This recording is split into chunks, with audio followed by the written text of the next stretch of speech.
Hello, all welcome to Direct Tax to fourth semester paper of Become Mangalore University. And in this particular semester,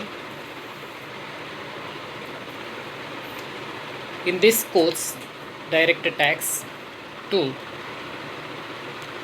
we are going to discuss first unit, income from house property.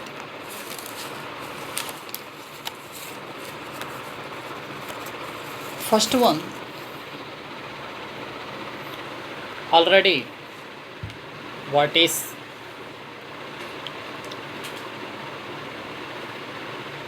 income, and this is the head of income, second head of income, first head already we are studied in our last session. Next, now I am going to explain income from house property. Some points are already explained in our last session. Now, very important topics I am going to explain with the point of examination. First one, income from house property. See that if the following conditions are satisfied,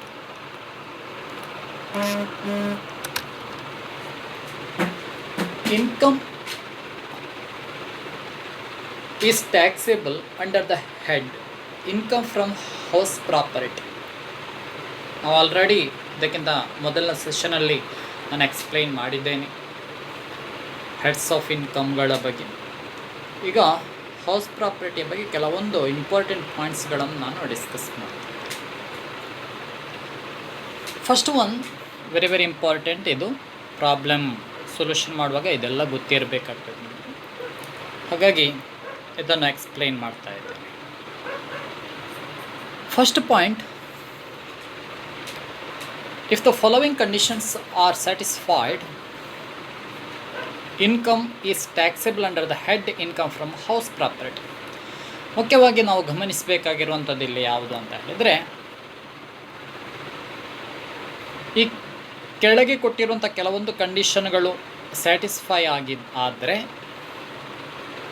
ಆಗ ಆ income is taxable under the head income from house property. ಅಂದರೆ house ಪ್ರಾಪರ್ಟಿಯ income ಏನಿದೆ ಈ ಅಂಡರಲ್ಲಿ ಕೆಲವೊಂದು ಕಂಡೀಷನ್ಗಳು fulfil ಆದರೆ ಮಾತ್ರ ಆ income is taxable under the head of income from house property. House property ಹೆಡ್ಡಿನಲ್ಲಿ ಅದು ಏನಾಗಿರ್ತದೆ ಅಂತ ಹೇಳಿದರೆ ಇಟ್ ಈಸ್ ಟ್ಯಾಕ್ಸೇಬಲ್. ಆ ದಟ್ ಇನ್ಕಮ್ ಈಸ್ ಟ್ಯಾಕ್ಸೇಬಲ್. ಕಂಡೀಷನ್ಸ್ಗಳು ಯಾವುದಿಲ್ಲ ಅಂತ ನೋಡೋ. Point number 1, there should be a property consisting of any building and land appurtenant thereto. ನಾನು ಆಲ್ರೆಡಿ ಲಾಸ್ಟ್ ಸೆಷನಲ್ಲಿ ಹೇಳಿದ್ದೇನೆ, there should be a property consisting of any building and land appurtenant thereto ಅಂತ. It is belongs to buildings or associated to the buildings, among with the buildings. ಆ building ಜೊತೆಗೆ ಏನೆಲ್ಲ ಫೆಸಿಲಿಟಿಗಳು ಇರ್ತದೆ ಅದೆಲ್ಲ ಒಳಗೊಂಡಿರ್ತದೆ property ಅಂತ ಹೇಳಿದರೆ ಅಂತ. Second point, the tax pair should be the owner of the property. The tax pair should be the owner of the property. ಆ ಪ್ರಾಪರ್ಟಿಯ ಓನರ್ ಟ್ಯಾಕ್ಸ್ ಪೇಮೆಂಟ್ ಮಾಡುವವಾಗಿರಬೇಕು. ಪ್ರಾಪರ್ಟಿ ಏನಿದೆ ಅಥವಾ ಬಿಲ್ಡಿಂಗ್ ಆರ್ ಹೌಸ್ ಏನಿದೆ ಅದರ ಓನರ್ ಅವ tax pair ಆಗಿರಬೇಕು. The tax pair should be the owner. ಹಾಗಾಗಿ tax payment ಮಾಡುವ ಓನರೇ ಆಗಿರಬೇಕು. Third point, the property should not be used by the owner for the purpose of any business or profession carried on by him. ಗಮನಿಸಬೇಕಪ್ಪ, the property should not be used by the owner. ಆದರೆ ಆ ಪ್ರಾಪರ್ಟಿಯನ್ನು owner use ಮಾಡುವುದಿಲ್ಲ for the purpose of any business or profession carried on by him. ಆದರೆ ಅದನ್ನು carried on by him ಅವನಿಂದ, ಅಂದರೆ ಓನರಿಂದ. ಬಟ್ ಆ ಓನರ್ ಬಿಸ್ನೆಸ್ ಅಥವಾ ಪ್ರೊಫೆಷನ್ಗಾಗಿ ಅದನ್ನು ಯೂಸ್ ಮಾಡುವ ಹಾಗಿಲ್ಲ. ಇನ್ ಕೇಸ್ ಆ ಪ್ರಾಪರ್ಟಿಯನ್ನು ಅವ ಬಿಸ್ನೆಸ್ ಮತ್ತು ಪ್ರೊಫೆಷನಲ್, ಅಂದರೆ ಒಬ್ಬ ಡಾಕ್ಟ್ರಾಗಿ ಅಥವಾ ಲಾಯರ್ ಆಗಿ ಆ ಪ್ರಾಪರ್ಟಿಯನ್ನು ಯೂಸ್ ಮಾಡಿದರೆ ಅದನ್ನು ಹೌಸ್ ಪ್ರಾಪರ್ಟಿ ಇನ್ಕಮ್ ಅಂತ ನಾವು ಕನ್ಸಿಡರ್ ಮಾಡಲಿಕ್ಕೆ ಆಗೋದಿಲ್ಲ. ಅದನ್ನು ಪ್ರೊಫೆಷನಲ್ ಇನ್ಕಮ್ ಅಥವಾ ಬಿಸ್ನೆಸ್ ಇನ್ಕಮ್ ಅಂಡರಲ್ಲಿ ನಾವು ಅದನ್ನು ಸೇರಿಸಿಕೊಳ್ತೇವೆ. Next one, taxable income under the head house property is always on the basis of its annual value. ಅಂದರೆ ಮಂತ್ಲಿ ರೆಂಟ್ಗೆ ನಾವು ಹೌಸ್ ಪ್ರಾಪರ್ಟಿಯನ್ನು ಅಲಾಟ್ ಕೊಡ್ತಾ ಇದ್ದೀವಿ. ನಾವು ತಿಂಗಳಿಗೆ ಕ್ಯಾಲ್ಕುಲೇಷನ್ ಮಾಡುವಂಥದ್ದಲ್ಲ. Taxable income under the head house property ಏನಿದೆ ಆ ಹೆಡ್ ಅಂಡರಲ್ಲಿ ನಾವು ಆ ಇನ್ಕಮ್ ಏನಿದೆ, ಟ್ಯಾಕ್ಸೇಬಲ್ ಇನ್ಕಮ್ ಏನಿದೆ, ಇದು ಯಾವತ್ತೂ ಕೂಡ ಕ್ಯಾಲ್ಕುಲೇಷನ್ ಮಾಡುವಂಥದ್ದು ಯಾವ ರೀತಿ ಅಂತ ಹೇಳಿದರೆ on the basis of its annual value. ಅಂದರೆ ಇಯರ್ ಟು ಇಯರ್ ನಾವು ಕ್ಯಾಲ್ಕುಲೇಷನ್ ಮಾಡುವಂಥದ್ದು, ಮಂತ್ ಟು ಮಂತ್ ಕ್ಯಾಲ್ಕುಲೇಷನ್ ಮಾಡೋದಿಲ್ಲ, year to year calculation. See the meaning of annual value. Annual value ಅಂತ ಹೇಳಿದರೆ ಏನು ಅಂತ ಅಲ್ಲಿ ಮೀನಿಂಗ್ ಇದೆ. Annual value does not always means rental value. ಅಂದರೆ ಆ್ಯನ್ಯುವಲ್ ವ್ಯಾಲ್ಯೂ ಅಂತ ಹೇಳಿದರೆ ಇದು ರೆಂಟಲ್ ವ್ಯಾಲ್ಯೂ ಅಲ್ಲ ಅಂತ ಹೇಳ್ತೀವಿ. It includes the sum for which that building mite ರೀಸನೇಬಲಿ be expected to let from year to year. ಆದರೆ ಅಲ್ಲಿ includes the sum for that the building, ಆ ಬಿಲ್ಡಿಂಗ್ ಏನಾಗಿರ್ತದೆ, ಆ building might reasonably be expected to let from year to year. ಆ ಹೌಸನ್ನು ನಾವು ಯಾವ ರೀತಿ ಲೆಟ್ ಔಟ್ಗೆ ಕೊಡ್ತೇವೆ ಅಂತ ಹೇಳಿದರೆ, ಬಾಡಿಗೆಗೆ ಕೊಡ್ತೇವೆ ಅಂತ ಹೇಳಿದರೆ, ಇಯರ್ ಟು ಇಯರ್, ವರ್ಷದಿಂದ ವರ್ಷಕ್ಕೆ ಕೊಡುವಂಥದ್ದು, ತಿಂಗಳಿಂದ ತಿಂಗಳಿಗೆ ಅಲ್ಲ, ಒಂದು ತಿಂಗಳಿಗೆ ಅಥವಾ 2 ತಿಂಗಳಿಗೆ ಅಥವಾ 3 ತಿಂಗಳಿಗೆ ಹಾಗೆ ಕೊಡುವಂಥದ್ದಲ್ಲ, ಇಯರ್ ಟು ಇಯರ್ ಕೊಡುವಂಥದ್ದು, ಬಾಡಿಗೆಗೆ ಇಯರ್ ಟು ಇಯರ್ ಕೊಡುವಂಥದ್ದು ಅಂತ. ಹಾಗಾಗಿ ನಾವು ಅಲ್ಲಿ ಆ ಹೌಸ್ ಪ್ರಾಪರ್ಟಿಯ ರೆಂಟನ್ನು ನಾವು ಕ್ಯಾಲ್ಕುಲೇಷನ್ ಮಾಡುವಾಗ ಆ್ಯನ್ಯುವಲಿ ಕ್ಯಾಲ್ಕುಲೇಷನ್ ಮಾಡುವಂಥದ್ದು. ಹಾಗಾಗಿ ಆ ಹೌಸನ್ನು ನಾವು ಬಾಡಿಗೆಗೆ ಕೊಡುವಂಥದ್ದು ಇಯರ್ಲಿ ಅಂತ ಹೇಳಿರ್ತಾನೆ, ಲೆಟ್ ಔಟ್ ಆರ್ ಬಾಡಿಗೆ ಕೊಡುವಂಥದ್ದು. Next point, section 23 defines of annual value shall B. ಅಂದರೆ ಆ್ಯನ್ಯುವಲ್ ವ್ಯಾಲ್ಯೂ ಸೆಕ್ಷನ್ 23 ಪ್ರಕಾರ ಏನು ವ್ಯಾಖ್ಯಾನ ಕೊಡ್ತದೆ ಅಂತ ಹೇಳಿದರೆ, ಆಫ್ ಆ್ಯನ್ಯುವಲ್ ವ್ಯಾಲ್ಯೂವನ್ನು ಯಾವ ರೀತಿ ಡಿಫೈನ್ ಮಾಡ್ತದೆ ಅಂತ ಹೇಳಿದರೆ, annual value shall be, point number 1 C, the sum for which the property might reasonably be expected to let from year to year. Or ಯಾವುದೇ ಒಂದು ಪ್ರಾಪರ್ಟಿ ಅಥವಾ ಹೌಸ್ ಏನಿದೆ ಅಥವಾ ಬಿಲ್ಡಿಂಗ್ ಏನಿದೆ ಅದನ್ನು ಬಾಡಿಗೆ ಕೊಡುವಂಥದ್ದು, ಲೆಟ್ ಔಟಿಗೆ ಕೊಡುವಂಥದ್ದು, ಎಕ್ಸ್ಪೆಕ್ಟೆಡ್ ಟು ಲೆಟ್ ಅಂದರೆ ಬಾಡಿಗೆ ಕೊಡುವಂಥದ್ದು, ಫ್ರಮ್ ಇಯರ್ ಟು ಇಯರ್, ವರ್ಷದಿಂದ ವರ್ಷಕ್ಕೆ ಕೊಡುವಂಥದ್ದು ಅಂತ. ಆರ್ ಅಥವಾ second point, where the property is let out and the actual rent receivable is more than the value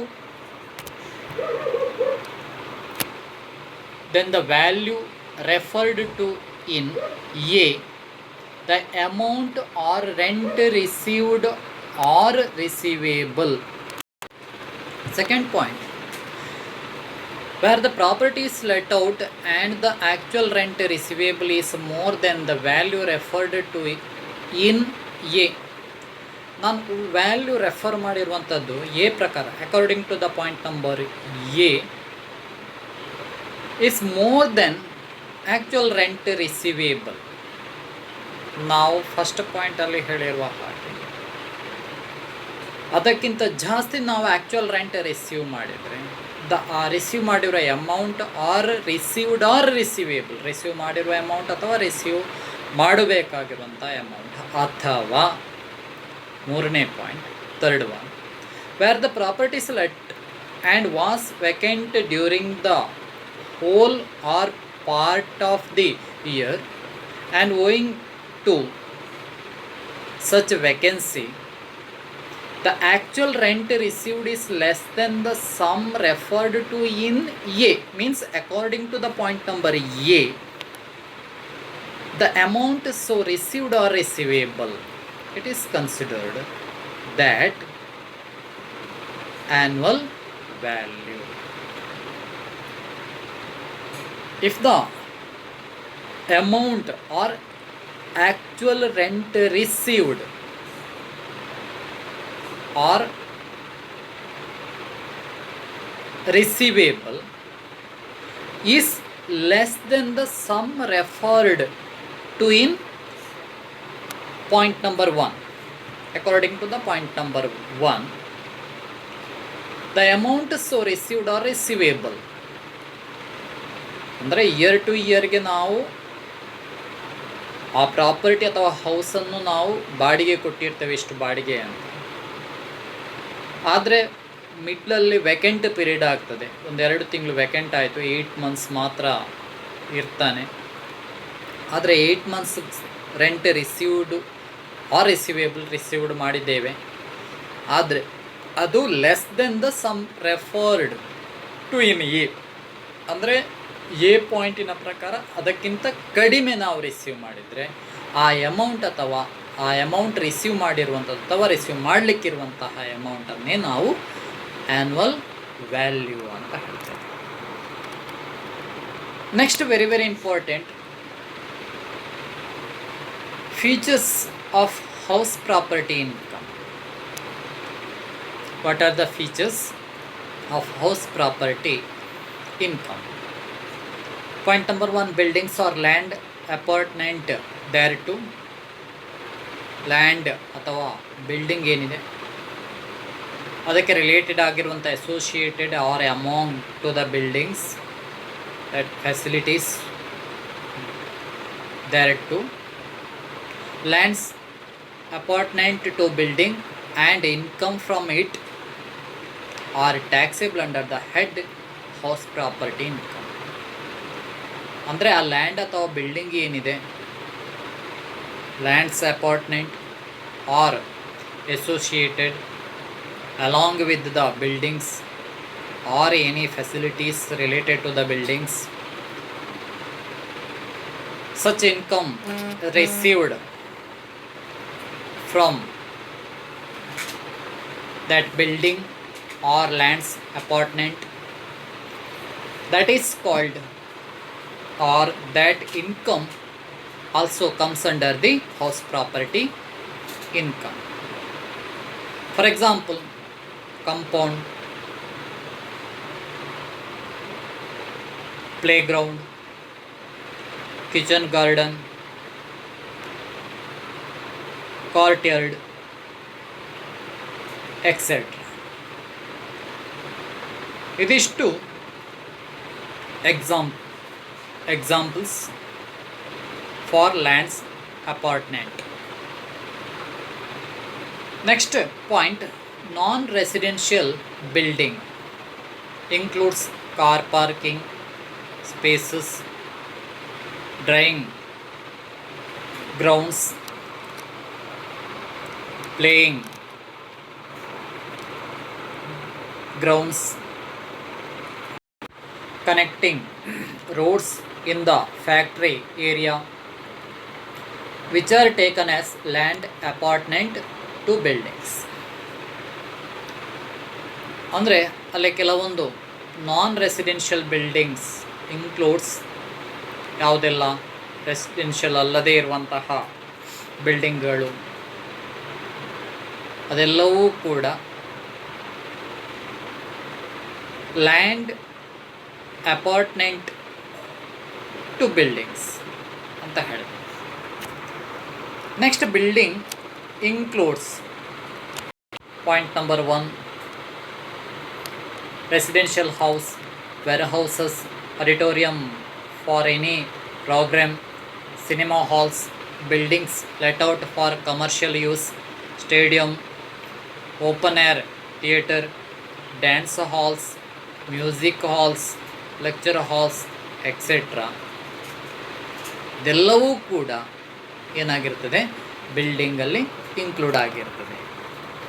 next, temporary hutments in the vacant land are not included in building, and any rental income from such hutment is taxable under the head income from other source.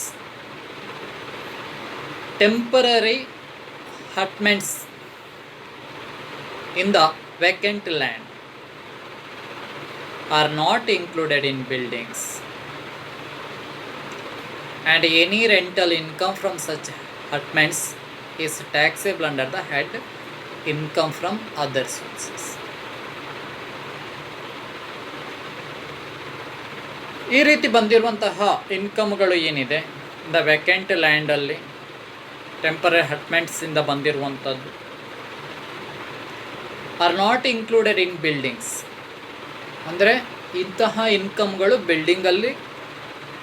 ಆ ಬಿಲ್ಡಿಂಗಲ್ಲಿ ಅಥವಾ ಆ ಹೌಸಿಗೆ related ಆಗಿರುವಂಥದ್ದಲ್ಲ. And any rental income from such hutments is taxable. ಆದರೆ ಯಾವುದೇ income, rental income ಅಂತಹ ಹಟ್ಮೆಂಟ್ಸ್ ಇಂದ ಬಂದಿದೆ, ಅಂತಹ ಲ್ಯಾಂಡಿಂದ ಬಂದಿರುವಂಥದ್ದು, ವೆಕೆಂಟ್ ಇರುವಂಥ ಲ್ಯಾಂಡಿಂದ ಬಂದಿದೆ ಅಂತ ಆಗಿದ್ದರೆ ಆಗ ಅದನ್ನು ನಾವು ಹೌಸ್ ರೆಂಟ್ ಅಂತ ಹೇಳಲಿಕ್ಕೆ ಆಗೋದಿಲ್ಲ. ಹಾಗಾಗಿ ನಾವು ಅದನ್ನು ಇನ್ಕಮ್ ಫ್ರಮ್ ಅದರ್ ಸೋರ್ಸ್ ಅಂತ ತೋರಿಸ್ತೇವೆ. ಅದನ್ನು ಇನ್ಕಮ್ ಫ್ರಮ್ ಅದರ್ ಸೋರ್ಸ್ ಹೆಡ್ಡಲ್ಲಿ ಆ್ಯಡ್ ಮಾಡ್ತೇವೆ. ಆ ಇನ್ಕಮ್ ಫ್ರಮ್ ಹೌಸ್ ಪ್ರಾಪರ್ಟಿ ಹೆಡ್ಡಲ್ಲಿ ಅದನ್ನು ತಗೊಳ್ಳೋದು. ನೆಕ್ಸ್ಟ್ ಪಾಯಿಂಟ್ಗೆ ಬಂದಾಗ, lands not appurtenant to any buildings and income derived from it are taxable under the head income from other sources. ಇನ್ನು lands not appurtenant to any buildings, ಆ ಲ್ಯಾಂಡಿಂದ ಬಂದಿರುವಂಥ ಯಾವುದೇ ಇನ್ಕಮ್ಗಳಿರ್ಬೋದು. ಅಂದರೆ ಒಂದು ಲ್ಯಾಂಡ್ ಇದೆ, ಅದು ಆ ಬಿಲ್ಡಿಂಗ್ಗೆ ರಿಲೇಟೆಡ್ ಆಗಿರುವಂಥದ್ದಲ್ಲ, ಅದರಿಂದ ಇನ್ಕಮ್ ಬಂದಿದೆ, derived from it are taxable. ಆದರೆ ಅದರಿಂದ ಬಂದಿರುವಂತಹ ಇನ್ಕಮ್ ಆಗಿದ್ದರೂ ಅದು ಟ್ಯಾಕ್ಸೇಬಲ್ ಆಗಿರುತ್ತೆ. ಬಟ್ ಅದನ್ನು ನಾವು income from income from house ಪ್ರಾಪರ್ಟಿಯಲ್ಲಿ ಅದನ್ನು ಸೇರಿಸಿಕೊಳ್ಳಲಿಕ್ಕೆ ಆಗುವುದಿಲ್ಲ. It is not associated with the building because it is separate from the building and it is not included or it is not among to the building. So this income is taxable and treated under the other source. Next point, exceptions to house property rules. Incomes through connected to house taxable under the other heads.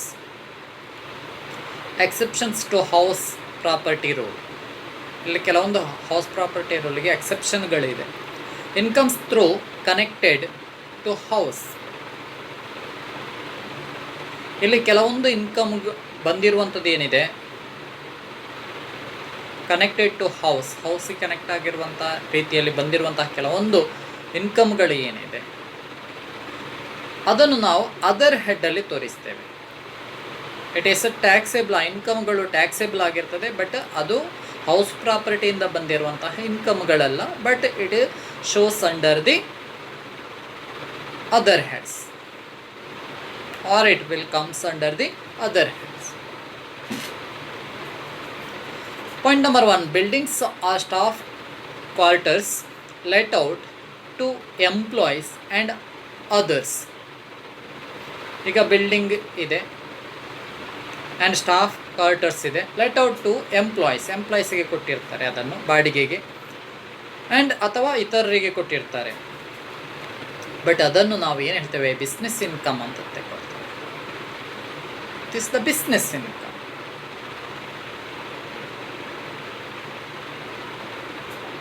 Next point, if the building is let out to authorities for locating bank, post office, police station or central excise office. ಇನ್ನೊಂದು, ಬಿಲ್ಡಿಂಗನ್ನು ನಾವು ಲೆಟ್ಔಟಿಗೆ ಕೊಟ್ಟಿರ್ತಾರೆ authorities for locating bank locating ಆಗಿರುವಂಥದ್ದು, ಅಥವಾ post office ಇರುವಂಥದ್ದು, police stations or central excise ಆಫೀಸ್ಗಳು ಅಂತ ಬಿಲ್ಡಿಂಗಿಂದ ಬಂದಿರುವಂತಹ ಇನ್ಕಮ್ಗಳೇನಿರ್ತದೆ ಅದನ್ನು ನಾವು ಹೌಸ್ ಪ್ರಾಪರ್ಟಿ ಇನ್ಕಮಲ್ಲಿ ನಾವು ತೆಕ್ಕೊಳ್ಳೋದಿಲ್ಲ. Next point, composite letting of building with other assets. Composite letting of building with other assets. ಹಾಗಂದ್ರೆ ಏನು? ಕಂಪೋಸಿಟ್ ಲೆಟಿಂಗ್ ಅಂತ ಹೇಳಿದರೆ ಆಫ್ ಬಿಲ್ಡಿಂಗ್ ಅಂದರೆ ಒಂದು ಬಿಲ್ಡಿಂಗ್ ಅಂತ ಹೇಳಿದರೆ ಕೇವಲ ಒಂದು ಬಿಲ್ಡಿಂಗ್ ಮಾತ್ರ ಅಲ್ಲ. ಫಾರ್ ಎಕ್ಸಾಂಪಲ್, ಮದುವೆಯ ಹಾಲ್ ಇದೆ, ಮದುವೆಯ ಹಾಲಿಗೆ ನಾವು ಆ ಓನರ್ಗೆ ನಾವು ಬಾಡಿಗೆ ಕೊಟ್ಟಾಗ ಕೇವಲ ಬಿಲ್ಡಿಂಗ್ಗೆ ಮಾತ್ರ ಬಾಡಿಗೆ ಕೊಡೋದಿಲ್ಲ, ಬಟ್ ಏನಿರ್ತದೆ ಅಲ್ಲಿ, ಚೇರ್ಸ್ ಇರ್ತದೆ, ಪಾತ್ರೆಗಳಿರ್ತದೆ, ಫ್ಯಾನ್ ಇರ್ತದೆ, ಲೈಟಿಂಗ್ಸ್ ಇರ್ತದೆ, ಕ್ಲೀನಿಂಗ್ ಚಾರ್ಜಸ್ ಎಕ್ಸೆಟ್ರಾ. ಇದನ್ನು composite letting of buildings with other assets. First point, it is taxable as income from business. ಆದರೆ ಇದು ಕೂಡ income and it is taxable also. This income from business, such income is treated as business income. ಆದರೆ ಅಂತಹ income ಏನಿದೆ ಅದನ್ನು ನಾವು business income ಅಂತ treat ಮಾಡ್ತೀವಿ. If such letting is his business or income from other sources ಅಂತ. Next point, paying guest accommodation. Paying guest accommodation, it is assessable as income from business. ಇದು ಕೂಡ ಬಿಸ್ನೆಸ್ ಇನ್ಕಮ್ ಆಗಿರ್ತದೆ. Paying guest accommodation ಇದು house property income ಅಲ್ಲ, paying guest accommodation. Next point, on its annual value. The income is computed on the basis of annual value of buildings and land apartment thereto and not on its rental value. ಇಲ್ಲಿ income ಏನಿದೆ is computed on the basis of the annual value of the buildings and land apartment thereto ಅಂತ ಹೇಳಿದ್ದಾರೆ. ಅಂದರೆ ಬಿಲ್ಡಿಂಗಿಂದ ಅಥವಾ ಅದಕ್ಕೆ related ಆಗಿರುವಂತಹ ಯಾವುದೇ land ಅಪಾರ್ಟ್ಮೆಂಟಿಂದ ಬಂದಿರುವಂಥದ್ದು ಇನ್ಕಮ್ ಏನಿದೆ ಅದನ್ನು ನಾವು ಕಂಪ್ಯೂಟ್ ಮಾಡುವಂಥದ್ದು ಅಥವಾ ಕ್ಯಾಲ್ಕುಲೇಷನ್ ಮಾಡುವಂಥದ್ದು ಆ್ಯನ್ಯುವಲ್ ಬೇಸಿಸಲ್ಲಿ, basis of the annual value. ಆ ಆ್ಯನ್ಯುವಲ್ ಬೇಸಿಸಲ್ಲಿ ನಾವು ಕ್ಯಾಲ್ಕುಲೇಷನ್ ಮಾಡೋದು and not on its rental value.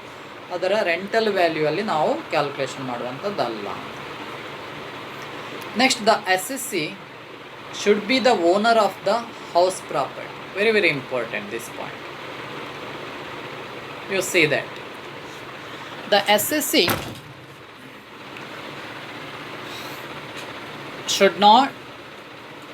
should be the owner. SSC ಏನಾಗಿರಬೇಕು ಅಂತ ಹೇಳಿದರೆ ಅವ ಓನರ್ ಆಗಿರಬೇಕು ಅಂತ ಹೇಳ್ತಾನೆ ಆಫ್ ದಿ ಹೌಸ್ ಪ್ರಾಪರ್ಟಿ ಏನಿದೆ ಅಥವಾ ಒಂದು ಮನೆ ಏನಿದೆ ಅದರ ಓನರ್ ಆಗಿರಬೇಕು SSC ಅಂತ ಹೇಳೋದು. Who is SSC? Already last ಸೆಷನಲ್ಲಿ ಹೇಳಿದ್ದೇನೆ ಹೂ ಇಸ್ SSC ಅಂತ. Next, only the owner is liable to pay tax. Who is liable to pay tax? Owner is liable to pay tax under the head house property. House property head ಅಲ್ಲಿ ಇಲ್ಲಿ ಟ್ಯಾಕ್ಸನ್ನು payment ಮಾಡುವವ ಯಾರು? Tenant ಅಲ್ಲ. Tenant ಟ್ಯಾಕ್ಸನ್ನು payment ಮಾಡುವವಲ್ಲ, but ಇಲ್ಲಿ owner payment ಮಾಡಬೇಕು. He's a liable under the head house property. Legal ownership and not the occupation or possession of house property. ಆವೃತ್ತಿ ಏನಿದೆ, ಆಕ್ಯುಪೇಷನ್ ಅಥವಾ possessions of the house property ಅಲ್ಲ, legal ownership.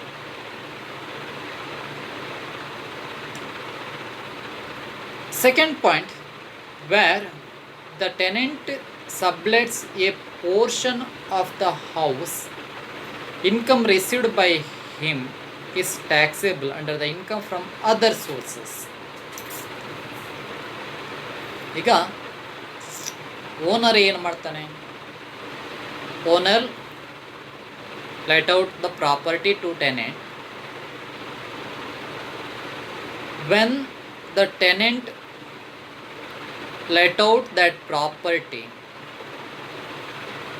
a portion, let outs a portion or a part, some part of the house or building, if he received some income from that, that is taxable under the income from other source. It is not related to the house property. ಈಗ owner ಏನು ಮಾಡಿರ್ತಾನೆ ಅಂತ ಹೇಳಿದ್ರೆ, ಟೆನೆಂಟಿಗೆ ಅದನ್ನು ಬಾಡಿಗೆ ಕೊಟ್ಟಿರ್ತಾನೆ. Tenant ಏನು ಮಾಡ್ತಾನೆ ಅಂತ ಹೇಳಿದರೆ, ಅದರಲ್ಲಿ ಸ್ವಲ್ಪ ಭಾಗ, ಒಂದು ಭಾಗವನ್ನು, ಒಂದು ಪೋರ್ಷನನ್ನು ಅವ ಇನ್ನೊಬ್ಬರಿಗೆ ಕೊಟ್ಟಿರ್ತಾನೆ. ಆ ರೀತಿ ಕೊಟ್ಟಿರುವ ಇನ್ಕಮ್ ಏನಿದೆ, ಆ ಪೋರ್ಷನ್ನಿಂದ ಬಂದಿರುವಂತಹ ಇನ್ಕಮ್ ಏನಿದೆ ಅದು ಟ್ಯಾಕ್ಸೇಬಲ್, ಬಟ್ ಅದು ಹೌಸ್ ಪ್ರಾಪರ್ಟಿ ಅಂಡರಲ್ಲಿ ಬರುವುದಿಲ್ಲ. But it comes under the other source. Next point, it is not used for the purpose of SSC, business or profession. It is not used for the purpose of SSC,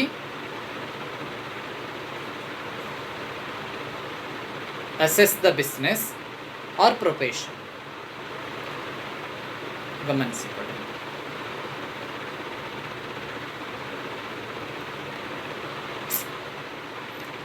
If the owner uses the property either fully or partly for his own business or profession, the profits of such business or profession are assessable to tax as business income.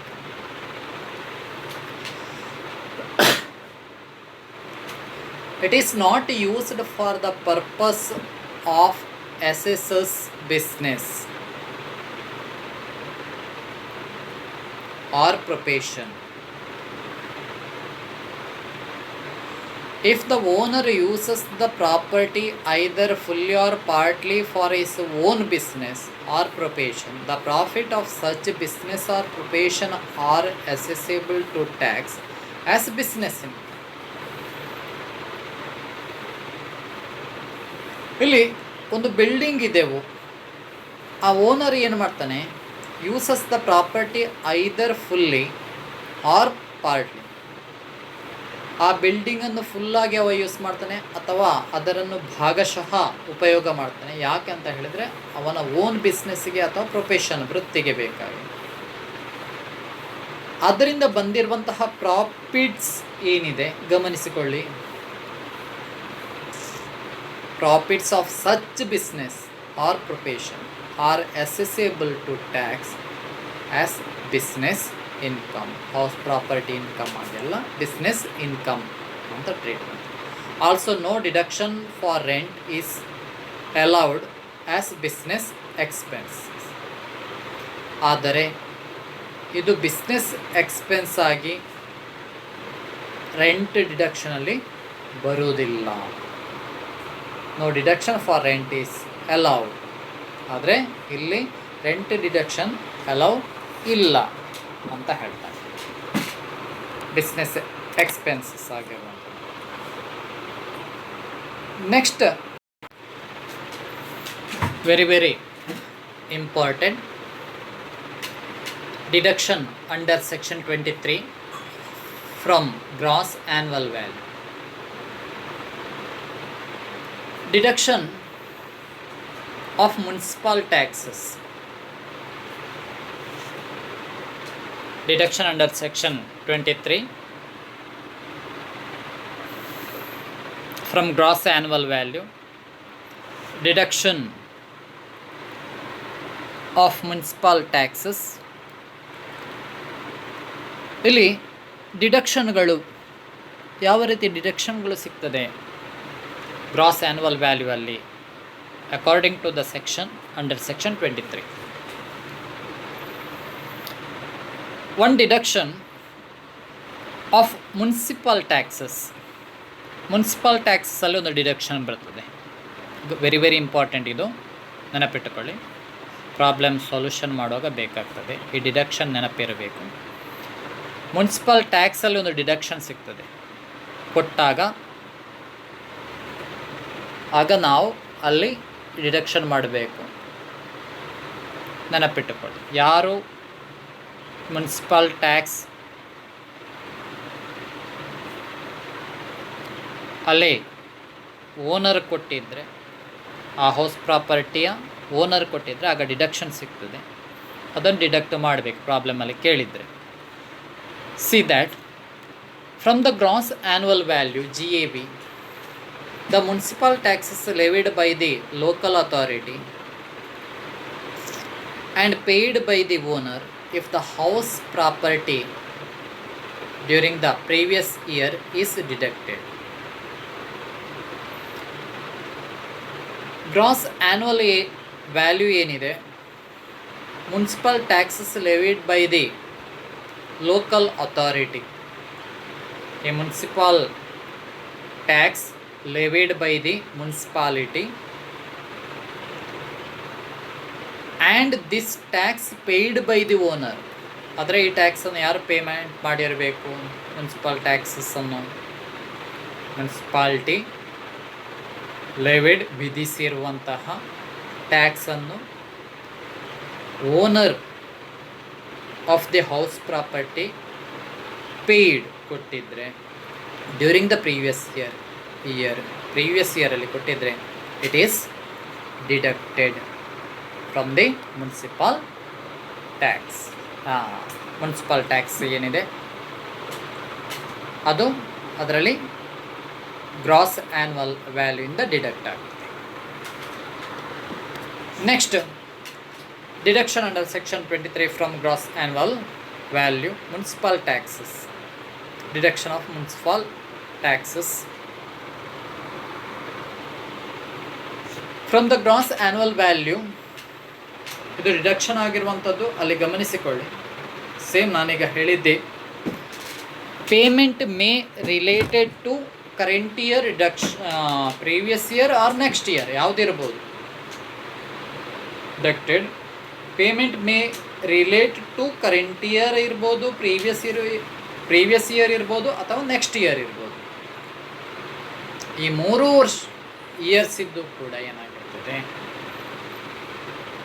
Tax deduction ಬರ್ತದೆ gross annual ವ್ಯಾಲ್ಯೂಯಿಂದ.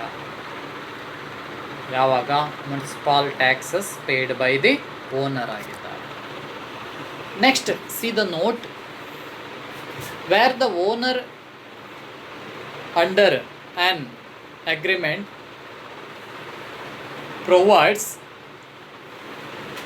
facilities such as lift, water pump, electricity, vehicles, parking, gardener, etc. to the tenant. ಈಗ ಇಲ್ಲಿ ಕೆಲವೊಂದು ಫೆಸಿಲಿಟಿಗಳನ್ನು ಕೊಟ್ಟಿರ್ತಾನೆ. ಯಾರು?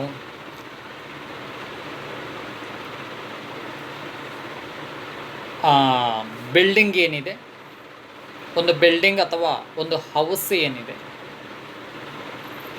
ಈ ಹೌಸನ್ನು provide ಮಾಡಿದಾಗ or let out ಕೊಟ್ಟಾಗ, where the owner under an agreement, ಅಂದರೆ ಒಂದು ಅಗ್ರಿಮೆಂಟಲ್ಲಿ, ಒಂದು ಒಪ್ಪಂದದಲ್ಲಿ, ಓನರ್ ಒಂದು ಒಪ್ಪಂದದಲ್ಲಿ ಯಾವಾಗ ಫೆಸಿಲಿಟಿಯನ್ನು ಪ್ರೊವೈಡ್ ಮಾಡ್ತಾನೆ, ಕೊಡ್ತಾನ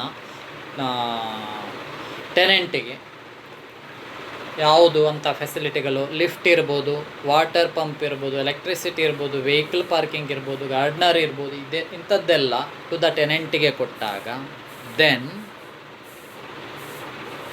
ಅಲ್ಲಿ ಆ್ಯಕ್ಚುಯಲ್ ರೆಂಟ್ ಹೇಗೆ ಕ್ಯಾಲ್ಕುಲೇಷನ್ ಮಾಡ್ತೇವೆ ಅಂತ ಹೇಳಿದ್ರೆ, actual rent received or receivable, ನಾವು ಆ್ಯಕ್ಚುಯಲ್ ರೆಂಟ್ ರಿಸೀವ್ ಮಾಡಿರುವಂಥದ್ದು ಟೆನೆಂಟಿಂದ, ಓನರ್ ಟೆನೆಂಟಿಂದ ರಿಸೀವ್ ಮಾಡಿರುವಂಥದ್ದು ಅಥವಾ ಮಾಡಲಿಕ್ಕೆ ಇರುವಂಥದ್ದು, ಮೈನಸ್ ಅದರಿಂದ ಏನನ್ನು ಮೈನಸ್ ಮಾಡಬೇಕು, the cost of providing such facilities, ಏನೆಲ್ಲ ಫೆಸಿಲಿಟಿ ಕೊಟ್ಟಿರ್ತಾನ ಅದರ ವೆಚ್ಚಗಳೇನಿದೆ ಅವುಗಳೆಲ್ಲವನ್ನು ಕೂಡ ಮೈನಸ್ ಮಾಡಿ ಬಂದಿರುವಂಥದ್ದೇ actual rent.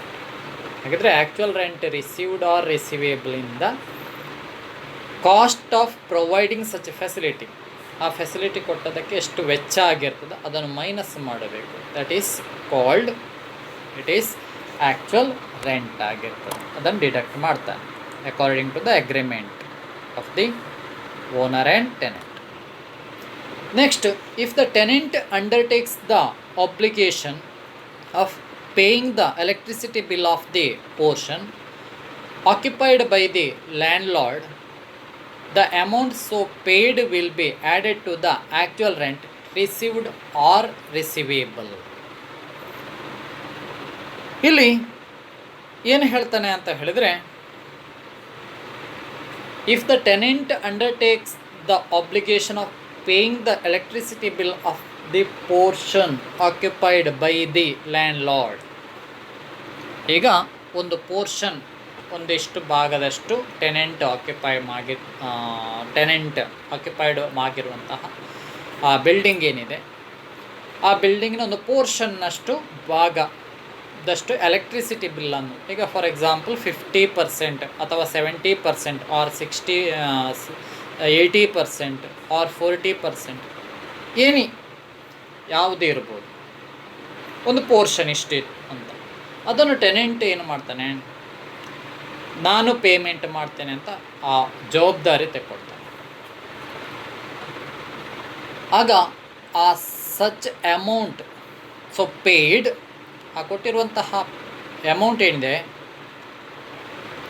Will be added to the actual rent received or receivable. Actual rent receive ಮಾಡಿರುವಂಥದ್ದು ಏನಿದೆ ಅಥವಾ ಆ್ಯಕ್ಚುಯಲ್ ರೆಂಟ್ ರಿಸೀವ್ ಮಾಡಬೇಕಾಗಿರುವಂಥದ್ದು ಏನಿದೆ ಅದಕ್ಕೆ ಟೆನೆಂಟ್ ಕೊಟ್ಟಿರುವಂತಹ, ಈಗ ಓನರ್ ರಿಸೀವ್ ಮಾಡ್ತಾನಲ್ಲ ರೆಂಟನ್ನು, ಆ ರೆಂಟಿಗೆ ಟೆನೆಂಟ್ ಕೊಟ್ಟಿರುವಂತಹ ಎಲೆಕ್ಟ್ರಿಸಿಟಿ ಬಿಲ್ ಏನಿದೆ, ಎಷ್ಟು ಅಮೌಂಟ್ ಕೊಟ್ಟಿದ್ದಾನೆ, ಎಲೆಕ್ಟ್ರಿಸಿಟಿ ಬಿಲ್ಲಿನ ಬಿಲ್ ಎಷ್ಟು ಕೊಟ್ಟಿರ್ತಾನೆ, ಅವನು ಎಷ್ಟು ಪೋರ್ಷನ್ ಕೊಟ್ಟಿರ್ತಾನೆ, ಎಷ್ಟು ಪರ್ಸಂಟೇಜಲ್ಲಿ ಕೊಟ್ಟಿರ್ತಾನೆ, ಅದನ್ನು ಆ್ಯಕ್ಚುಯಲ್ ರೆಂಟ್ ರಿಸೀವ್ಡಿಗೆ ಆ್ಯಡ್ ಮಾಡಿಕೊಳ್ಬೇಕು. Add to the rent received or receivable. Very very important. Next, how to computing GAV or computation of GAV. ನಾವು ಹೇಗೆ GAV ಅನ್ನು ಕಂಪ್ಯೂಟ್ ಮಾಡುವಂಥದ್ದು ಅಥವಾ ಕ್ಯಾಲ್ಕುಲೇಷನ್ ಮಾಡುವಂಥದ್ದು? How do you compute GAV, gross annual value?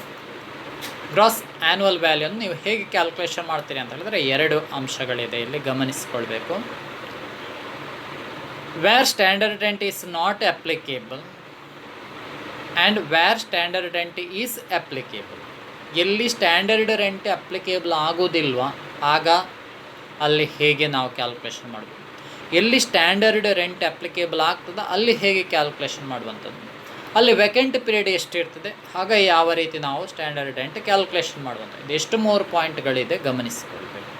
Very very important. ಇದು format, GAV calculation ಮಾಡೋ format ಗಮನಿಸಿ. Where standard rent is not applicable, standard rent ಎಲ್ಲಿ ಅಪ್ಲಿಕೇಬಲ್ ಆಗೋದಿಲ್ವ ಆಗ ನಾವು ಹೇಗೆ ಕ್ಯಾಲ್ಕುಲೇಷನ್ ಮಾಡ್ತೇವೆ ಅಂತ ಹೇಳಿದರೆ, ಒಂದು municipal value, second one fair rent, third one actual rent. Whichever is higher will be gross annual value. For example, municipal value, if it is higher, that will be the gross annual value. Fair rent, if it is higher, that will be the gross annual value. Actual rent, if it is higher, that will be the GAV. ಈಗ municipal value ಜಾಸ್ತಿ ಇದ್ದರೆ ಅದೇ gross annual, fair rent ಜಾಸ್ತಿ ಇದ್ದರೆ ಆಗ ಅದೇ gross annual, actual rent ಜಾಸ್ತಿ ಇದ್ದರೆ ಅದೇ ಗ್ರಾಸ್ ಆ್ಯನ್ಯುವಲ್ ವ್ಯಾಲ್ಯೂ. ಈ ಮೂರರಲ್ಲಿ ಯಾವುದು ಹೈಯರ್ ಇರ್ತದೆ ಅದೇ ಏನಾಗಿರ್ತದೆ, ಗ್ರಾಸ್ ಆ್ಯನ್ಯುವಲ್ ವ್ಯಾಲ್ಯೂ ಆಗಿರ್ತದೆ. ಯಾವಾಗ ಸ್ಟ್ಯಾಂಡರ್ಡ್ ರೆಂಟನ್ನು ಕೊಡದೇ ಇದ್ದಾಗ ಅಥವಾ ಸ್ಟ್ಯಾಂಡರ್ಡ್ ರೆಂಟ್ ಯಾವಾಗ ಅಪ್ಲಿಕೇಬಲ್ ಆಗುವುದಿಲ್ವ ಆ ಸಂದರ್ಭದಲ್ಲಿ ಇದು GAV ಅನ್ನು ಕ್ಯಾಲ್ಕುಲೇಷನ್ ಮಾಡುವಂಥ format. Municipal value MV, FR, AR, whichever is the higher will be gross annual value. Next, computation of gross annual value where standard rent is applicable.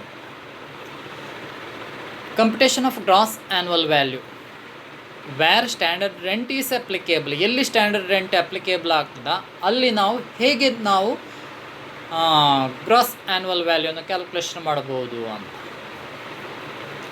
First step,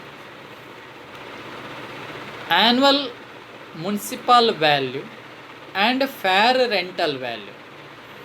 first ಏನು ಮಾಡಿಕೊಳ್ಬೇಕು, very very important, ಇದು ಗಮನಿಸಿಕೊಳ್ಳಿ. First step, annual municipal value compare with the fair rental value whichever is higher. Annual municipal value ಮತ್ತು fair rental value ಅನ್ನು compare ಮಾಡಿ. Annual municipal value compare with the fair rental value, whichever is high or whichever is more, ಅದರಲ್ಲಿ ಯಾವುದು ಜಾಸ್ತಿ ಇದೆ ಅದನ್ನು ತೆಗೆದು.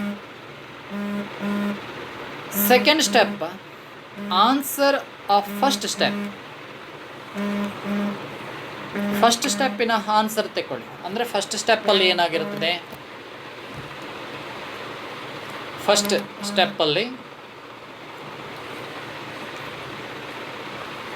ಯಾವುದು ಜಾಸ್ತಿ ಇದೆಯಾ ಅದನ್ನು ತಗೊಳ್ಳಿ, ಅದನ್ನು ಸ್ಟ್ಯಾಂಡರ್ಡ್ ರೆಂಟ್ ಜೊತೆಗೆ ಕಂಪೇರ್ ಮಾಡಿ.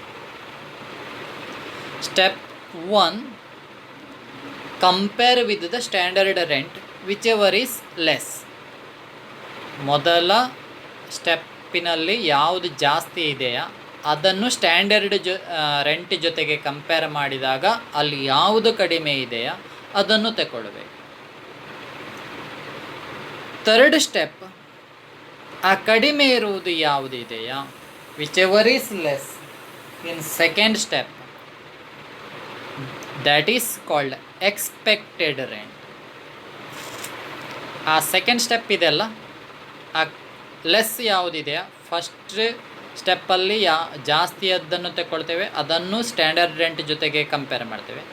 ಆಗ ಅದು ಫಸ್ಟ್ ಇದ್ದದ್ದು ಜಾಸ್ತಿ ಇದೆ ಕಡಿಮೆ ಇದೆ ಅಥವಾ ಸ್ಟ್ಯಾಂಡರ್ಡ್ ರೆಂಟ್ ಕಮ್ಮಿ ಇದೆಯಾ ಅದನ್ನು ತಗೊಳ್ತೇವೆ. ಯಾವುದು ಲೆಸ್ ಇದೆ ಅದು, ಆ ಲೆಸ್ ಏನಿದೆ ಬಂದಿರುವ ಆನ್ಸರ್ ಅದನ್ನು ಎಕ್ಸ್ಪೆಕ್ಟೆಡ್ ರೆಂಟ್ ಅಂತ ಹೇಳ್ತೇವೆ. That is the expected rent.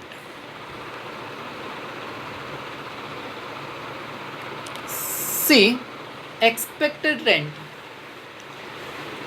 compare with the or whichever is less or expected rent compare with the actual rent received. ಈಗ ಏನು ಮಾಡಬೇಕು, ಆ ಎಕ್ಸ್ಪೆಕ್ಟೆಡ್ ರೆಂಟ್ ಏನಿದೆ ಅಥವಾ ಆ ಲೆಸ್ ಕಡಿಮೆ ಸೆಕೆಂಡ್ ಸ್ಟೆಪ್ಪಲ್ಲಿ ಯಾವುದು ಕಡಿಮೆ ಬಂದಿದೆ ಅದು ಏನಿದೆ ಅದನ್ನು ಆ್ಯಕ್ಚುಯಲ್ ರೆಂಟ್ ರಿಸೀವ್ಡ್ ಜೊತೆಗೆ ನಾವು ಕಂಪೇರ್ ಮಾಡಬೇಕು. You compare with the actual rent received, expected rent or less, whichever is less in second step, compare with the actual rent received, whichever is higher will be the gross annual value. Expected ರೆಂಟನ್ನು ನಾವು actual rent received ಜೊತೆಗೆ compare ಮಾಡಿದಾಗ ಅದರಲ್ಲಿ ಎರಡರಲ್ಲಿ ಯಾವುದು ಜಾಸ್ತಿ ಇದೆಯಾ ಅದನ್ನು ತಗೊಳ್ಳಬೇಕು. ಆ ಜಾಸ್ತಿ ಬಂದಿರುವಂತಹ ಆನ್ಸರ್ ಗ್ರಾಸ್ ಆ್ಯನ್ಯುವಲ್ ವ್ಯಾಲ್ಯೂ ಆಗಿರ್ತದೆ. ಗೊತ್ತಾಯ್ತಾ? Next, where standard rent is applicable. Standard rent ಎಲ್ಲಿ ಅಪ್ಲಿಕೇಬಲ್ ಆಗ್ತದೆ? ಈಗ ವೆಕೆಂಟ್ ಪೀರಿಯಡ್ ಇದ್ದಾಗ, when there is a vacant period, standard rent applicable when there is a vacant period. This is the applicability of fourth step. ಇಲ್ಲಿ already third ಸ್ಟೆಪ್ವರೆಗೆ ಬಂದಿಲ್ಲ. Next fourth step ಯಾವಾಗ vacant period ಇದ್ದರೆ ಮಾತ್ರ, and there is a vacant period, ಯಾವಾಗ ಅಲ್ಲಿ vacant period ಇರ್ತದೆ, vacant period ಇದ್ದರೆ ಮಾತ್ರ ಅದು ಏನಾಗಿರ್ತದೆ, ಅಪ್ಲಿಕೇಬಲ್ ಆಗುತ್ತೆ.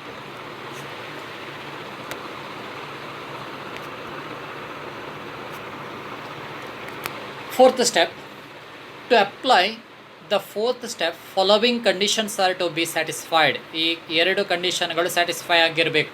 ಸ್ಯಾಟಿಸ್ಫೈ ಆದರೆ ಮಾತ್ರ ಫೋರ್ತ್ ಕಂಡೀಷನ್ಗೆ ಹೋಗಬೇಕು. First one, there is a vacancy loss. ಅಲ್ಲಿ ವೆಕೆನ್ಸಿ ಲಾಸ್ ಇರಬೇಕು. ಅಂದರೆ 12 ತಿಂಗಳು ಆ ಮನೆಯನ್ನು ಬಾಡಿಗೆಗೆ ಕೊಟ್ಟಿರಬಾರ್ದು ಅಥವಾ 12 ತಿಂಗಳ ಬಾಡಿಗೆ ಬಂದಿರಬಾರ್ದು, 2 ತಿಂಗಳು ಖಾಲಿ ಇರಬೇಕು ಅಥವಾ 1 ತಿಂಗಳು ಅಷ್ಟೇ ಇರ್ಬೋದು. There is a vacancy loss. Second point B, from the above 3 steps.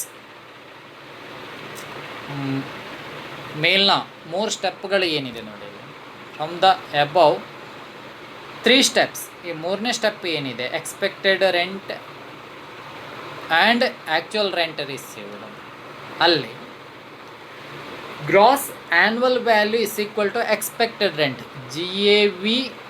ಈ ಗ್ರಾಸ್ ಆ್ಯನ್ಯುವಲ್ ವ್ಯಾಲ್ಯೂ ಏನಿದೆ ಅದನ್ನು ನಾವು ಎಕ್ಸ್ಪೆಕ್ಟೆಡ್ ರೆಂಟ್ ಅಂತ ಟ್ರೀಟ್ ಮಾಡ್ತೇವೆ. GAV equal to expected rent. Second point, ಇಲ್ಲಿ ವೆಕೆಂಟ್ ಪೀರಿಯಡ್ ಇದ್ದಾಗ ನಾವು ಹೇಗೆ ಕ್ಯಾಲ್ಕುಲೇಷನ್ ಮಾಡ್ತೇವೆ ಅಂತ ಹೇಳಿದರೆ, expected rent minus vacancy loss. Vacancy ಲಾಸನ್ನು ಮೈನಸ್ ಮಾಡಬೇಕು, ಆ್ಯಕ್ಚುಯಲ್ ರೆಂಟ್ ರಿಸೀವ್ಡಿನ ಜೊತೆಗೆ ಕಂಪೇರ್ ಮಾಡಬೇಕು. ನೋಡಿ, ಇಲ್ಲಿ ಆ್ಯಕ್ಚುಯಲ್ ರೆಂಟ್ ಇದೆ, ಥರ್ಡ್ ಸ್ಟೆಪ್ ನೋಡಿ, ಆ್ಯಕ್ಚುಯಲ್ ರೆಂಟ್ ಇದೆ ನೋಡಿ. ಇಲ್ಲಿ ಆ್ಯಕ್ಚುಯಲ್ ರೆಂಟ್ ಜೊತೆಗೆ ನಾವು ಕಂಪೇರ್ ಮಾಡಬೇಕಿದ್ರೆ ಎಕ್ಸ್ಪೆಕ್ಟೆಡ್ ರೆಂಟ್ ಕ್ಯಾಲ್ಕುಲೇಷನ್, ಇಲ್ಲಿ ಎಕ್ಸ್ಪೆಕ್ಟೆಡ್ ರೆಂಟ್ ಅಂದರೆ ಸೆಕೆಂಡ್ ಸ್ಟೆಪ್ ಏನಿದೆ, ಸೆಕೆಂಡ್ ಸ್ಟೆಪ್ಪಲ್ಲಿ ಯಾವುದು ಕಡಿಮೆ ಇದೆ ಅದನ್ನು ಎಕ್ಸ್ಪೆಕ್ಟೆಡ್ ರೆಂಟ್ ಅಂತ ಮಾಡ್ತೇವೆ ನಾವು. ಅಲ್ಲಿ ವೆಕೆಂಟ್ ಪೀರಿಯಡ್ ಇಲ್ಲ ಅಂತ ಆಗಿದ್ದರೆ ಡೈರೆಕ್ಟಾಗಿ ಆ್ಯಕ್ಚುಯಲ್ ರೆಂಟ್ ಜೊತೆಗೆ ನಾವು ಕಂಪೇರ್ ಮಾಡೋದು, ಯಾವುದು ಜಾಸ್ತಿ ಇದೆ ಅದೇ ಗ್ರಾಸ್ ಆ್ಯನ್ಯುವಲ್ ವ್ಯಾಲ್ಯೂ. ಈಗ ಸೆಕೆಂಡ್ ಸ್ಟೆಪ್ ಆಯಿತು. ಸೆಕೆಂಡ್ ಸ್ಟೆಪ್ ಆಗಿ ನಾವು ಥರ್ಡ್ ಸ್ಟೆಪ್ಗೆ ಬರುವಾಗ, ಥರ್ಡ್ ಸ್ಟೆಪ್ಪಲ್ಲಿ ಫಸ್ಟಿಗೆ ಎಕ್ಸ್ಪೆಕ್ಟೆಡ್ ರೆಂಟ್ ಇರ್ತದೆ. ಅಂದರೆ ಯಾವುದು ಕಡಿಮೆ, ಸೆಕೆಂಡ್ ಸ್ಟೆಪ್ಪಲ್ಲಿ ಯಾವುದು ಕಡಿಮೆ ಇರ್ತದೆ ಅದೇ ಎಕ್ಸ್ಪೆಕ್ಟೆಡ್ ರೆಂಟ್. ಇನ್ ಕೇಸ್ ಅಲ್ಲಿ ವೆಕೆಂಟ್ ಪೀರಿಯಡ್ ಇದ್ದರೆ ಆಗ expected rent minus vacancy loss, ಅಲ್ಲಿ ಎಷ್ಟು ತಿಂಗಳು ವೇಕೆಂಟ್ ಇತ್ತ ಆ ಸಮಯದ ವೇಕೆಂಟ್ ಪೀರಿಯಡಲ್ಲಿನ ರೆಂಟ್ ಎಷ್ಟು ಬರ್ತದೆ ಅವನಿಗೆ ಅದನ್ನು ಮೈನಸ್ ಮಾಡಬೇಕು. ಮೈನಸ್ ಮಾಡಿ ಬಂದಿರುವಂತಹ ಆನ್ಸರ್ ಏನಿದೆ ಅದನ್ನು ಆ್ಯಕ್ಚುಯಲ್ ರೆಂಟ್ ರಿಸೀವ್ಡ್ ಜೊತೆಗೆ ಕಂಪೇರ್ ಮಾಡಬೇಕು. ಕಂಪೇರ್ ಮಾಡಿ ವಿಚ್ ಎವರ್ ಈಸ್ ಮೋರ್, ಅದರಲ್ಲಿ ಯಾವುದು ಜಾಸ್ತಿ ಇದೆಯಾ ಅದನ್ನು ತಗೊಳ್ಬೇಕು. So that is called gross annual value. ಅದನ್ನೇ ನಾವು ಗ್ರಾಸ್ ಆ್ಯನ್ಯುವಲ್ ವ್ಯಾಲ್ಯೂ ಅಂತ ಹೇಳ್ತೇವೆ. ಇದು ಯಾವಾಗ ಈ ಸ್ಟೆಪ್ ತಗೊಳ್ಳುವಂಥದ್ದು? Fourth one, when there is a vacant period. ಎಲ್ಲಿ ಅಲ್ಲಿ ಅಂದರೆ ಯಾವಾಗ ಅಲ್ಲಿ ವೇಕೆಂಟ್ ಪೀರಿಯಡ್ ಇದೆಯಾ ಆವಾಗ ಮಾತ್ರ ಈ step very very important. Point to be noted, ಇಲ್ಲಿ ಕೆಲವೊಂದು ಪಾಯಿಂಟ್ಗಳನ್ನು ನಾವು ಗಮನಿಸಿಕೊಳ್ಳಬೇಕು. If in the problem annual rent is given, the house remains vacant is given, then actual rent received ARR will be, ಅಂದರೆ not actual rent, annual rent. ಗಮನಿಸಿಕೊಳ್ಳಿ, if in the problem annual rent is given, not actual rent, annual rent is given and the house remains vacant is given. ಇಲ್ಲಿ annual ರೆಂಟನ್ನು ಕೊಡ್ತಾನೆ and the house remains vacant is given, ಆದರೆ ಅಲ್ಲಿ house vacant ಆಗಿದೆ ಅಂತ ಕೂಡ ಕೊಡ್ತಾನೆ. Then actual rent received will be, ಅಂದರೆ ಹಾಗಿದ್ದರೆ ಆ್ಯನ್ಯುವಲ್ ರೆಂಟ್ ಕೊಟ್ಟು ಒಂದು ವರ್ಷಕ್ಕೆ ಇಂತಿಷ್ಟು ರೆಂಟ್ ಅಂತ ಹೇಳ್ತಾನೆ. ಒಂದು ವರ್ಷಕ್ಕೆ ಈಗ ತಿಂಗಳಿಗೆ 1,000 ಹಾಗೆ ಒಂದು ವರ್ಷಕ್ಕೆ 12,000 ಅಂತ ಕೊಡ್ತಾನೆ. ಆ್ಯನ್ಯುವಲ್ ರೆಂಟ್ 12,000 ಅಂತ ಕೊಡ್ತಾನೆ. ಬಟ್ ಏನು ಹೇಳ್ತಾನೆ? There is a 2 months vacant, ಅಲ್ಲಿ 2 ತಿಂಗಳು ವೇಕೆಂಟ್ ಇದೆ ಅಂತ ಕೊಡ್ತಾನೆ. ಹಾಗಿದ್ರೆ 12 ತಿಂಗಳು ಸ್ಯಾಲ್ರಿ 12 ತಿಂಗಳು ರೆಂಟ್ ಬಂತ? ಇಲ್ಲ, 2 ತಿಂಗಳು ವೇಕೆಂಟ್ ಇತ್ತಲ್ಲ. ಹಾಗಿದ್ರೆ ಎಷ್ಟು ಬಂತು? 10 ತಿಂಗಳಿದ್ದು ಮಾತ್ರ ಬಂತು. ಹಾಗಿದ್ರೆ ಹೇಗೆ ನಾವು ಅದನ್ನು ಫೈಂಡ್ ಔಟ್ ಮಾಡುವಂಥದ್ದು? Actual rent received will be ಹೇಗೆ ಕ್ಯಾಲ್ಕುಲೇಷನ್? ಆ್ಯನ್ಯುವಲ್ ರೆಂಟಿಂದ ವೇಕೆನ್ಸಿ ಪೀರಿಯಡ್ ಲಾಸನ್ನು ಮೈನಸ್ ಮಾಡಿದರೆ ಆಯ್ತು. ಅದೇ actual rent received. Understand the concept. Actual ರೆಂಟಿಂದ ಆ್ಯನ್ಯುವಲ್ ರೆಂಟಿಂದ ವೇಕೆನ್ಸಿ ಪೀರಿಯಡ್ ರೆಂಟನ್ನು ಡಿಡಕ್ಟ್ ಮಾಡಿದರೆ ನಮಗೇನು ಸಿಗ್ತದೆ? ARR, ಆ್ಯಕ್ಚುಯಲ್ ರೆಂಟ್ ರಿಸೀವ್ಡ್ ಸಿಗ್ತದೆ. ಸೆಕೆಂಡ್ ಪಾಯಿಂಟ್ ಬನ್ನಿ. If the problem specifies that the rent of some months could not be recovered, then ARR will be. ಈಗ full vacant ಇರಲಿಲ್ಲ. If the problem specifies that the rent of some months could not be recovered, ಆದರೆ ಕೆಲವು ತಿಂಗಳ, 1 ತಿಂಗಳದ್ದು, 2 ತಿಂಗಳದ, 3 ತಿಂಗಳದ, 4 ತಿಂಗಳದ, 5 ತಿಂಗಳದ ರೆಂಟನ್ನು ನಮಗೆ ರಿಕವರ್ ಮಾಡಲಿಕ್ಕೆ ಆಗಿಲ್ಲ. ಹಾಗಿದ್ದರೆ ARR, actual rent received will be. ಆ ಸಂದರ್ಭಗಳಲ್ಲಿ ಆ್ಯಕ್ಚುಯಲ್ ರೆಂಟ್ ರಿಸೀವ್ಡ್ ಏನಾಗಿರುತ್ತೆ? ಆ್ಯನ್ಯುವಲ್ ರೆಂಟಿಂದ ರೆಂಟ್ ಅನ್ರಿಕವರ್ಡ್ ಆರ್ ಅನ್ರಿಯಲೈಸ್ಡ್, ಎಷ್ಟು ತಿಂಗಳ ರೆಂಟನ್ನು ನಮಗೆ ರಿಕವರ್ ಮಾಡಲಿಕ್ಕೆ ಆಗಿಲ್ವಾ ಅಥವಾ ಅವನಿಂದ ತಗೊಳ್ಳಿಕ್ಕೆ ಸಾಧ್ಯ ಆಗಿಲ್ವಾ ಅದನ್ನು ಮೈನಸ್ ಮಾಡಿದರೆ ಆಯಿತು ಆ್ಯನ್ಯುವಲ್ ರೆಂಟಿಂದ. ಅದೇ ಆ್ಯಕ್ಚುಯಲ್ ರೆಂಟ್ ರಿಸೀವ್ಡ್ ಆಯಿತು. Next point, see that this is the deduction of unrealised rent. Unrealised rent ಅಥವಾ ನಮಗೆ ರೆಂಟನ್ನು ರಿಕವರ್ ಮಾಡಲಿಕ್ಕೆ ಆಗದೇ ಇರುವಂಥದ್ದು ಏನಿದೆ ಅದನ್ನು ಡಿಡಕ್ಷನ್ ಮಾಡುವಂಥದ್ದು ಹೇಗೆ ಅಂತ ಹೇಳಿದರೆ, unrealised rent is usually deducted from the annual rent received to arrived at actual rent received. Actual rent receive ಮಾಡಿರುವಂಥದ್ದು ಏನಿದೆ ಅದರಿಂದ ನಾವು ಅನ್ರಿಯಲೈಸ್ಡ್ ರೆಂಟನ್ನು ಡಿಡಕ್ಟ್ ಮಾಡ್ತೇವೆ ಅಂತ ಹೇಳುವಂಥದ್ದು. Second point, unrealised rent is allowed as a deduction from the gross annual value only if the following conditions are satisfied. ಈ second ಪಾಯಿಂಟಲ್ಲಿ rules 4 ಇದು ಸ್ಯಾಟಿಸ್ಫೈ ಆಗಿದ್ದರೆ ಮಾತ್ರ ಅಂತ ಹೇಳಿದ್ದಾರೆ. ಯಾವುದದು rules 4 conditions? Tenancy is bona fide. ಇಲ್ಲಿ ಟೆನೆನ್ಸಿ ಏನು ಹೇಳಿದಾನೆ ಅಂತ ಹೇಳಿದರೆ, ಟೆನೆನ್ಸಿ ಈಸ್ ಬೋನೋಫೈಡ್ ಅಂತ ಹೇಳಿದಾನೆ. ಟೆನೆನ್ಸಿ ಈಸ್ ಬೋನೋಫೈಡ್ ಅಂತ ಹೇಳಿದರೆ, tenancy paid for 8 months, 9 months or 6 months and 2 or more months did not pay. So tenancy is bona fide. ಇಲ್ಲಿ ಟೆನೆನ್ಸಿಸ್ ಬೊನೋಫೈಡ್ ಅಂತ ಹೇಳಿದರೆ, ಈಗ ಒಂದು ಟೆನೆನ್ಸಿ 8 ತಿಂಗಳು 9 ತಿಂಗಳ ರೆಂಟ್ ಕೊಟ್ಟಿರ್ತಾನೆ, ಮತ್ತು ಒಂದು ತಿಂಗಳಿದ್ದ 2 ತಿಂಗಳಿದ್ದ ಪೇಮೆಂಟ್ ಮಾಡಿರೋದಿಲ್ಲ. ಆಗ ನಾವು ಟೆನೆನ್ಸಿಸ್ ಬೊನೋಫೈಡ್ ಅಂತ ಹೇಳ್ತೇವೆ. Defaulting tenant has vacated or steps have been taken to compel him to vacate the property. Next point, such a tenant is not in occupation of any other property of the SSC. SSC has taken all reasonable steps to recover the unpaid rent or satisfies the assessing officer that legal proceedings would be useless.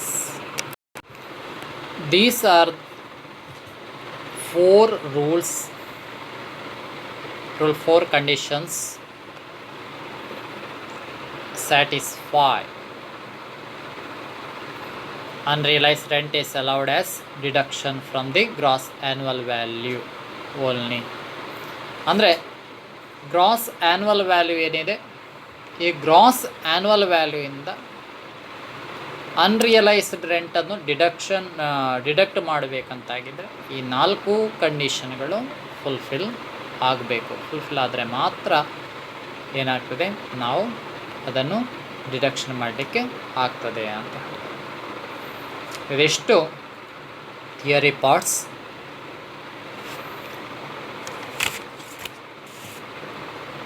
First ಚಾಪ್ಟ್ರಲ್ಲಿ income from house property.